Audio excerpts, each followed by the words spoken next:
Përmes një ceremonie solemne të mbajtur në katedrale, ngjallja e Krishtit në Gjirokastër u përcoll për në banesën e fundit mitropoliti Indjer Dimitër.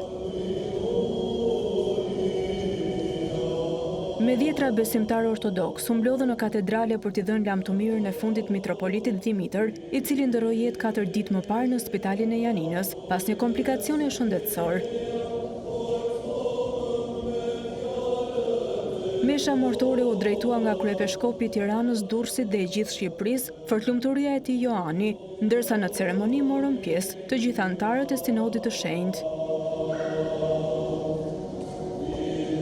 Përndër të figurës së tij në ceremoninë mortore shkuan edhe përfaqësues të pushtetit vendor, si dhe përfaqësues të ambasadës greke në Tiranë. Trupi mitropolitit Dimitër do të prehet në kishën e Shën Parashqevis në Dropull, pas një shërbese të gjatë të përkushtuar ndaj besimtarëve ortodoks të jugut të Shqipërisë.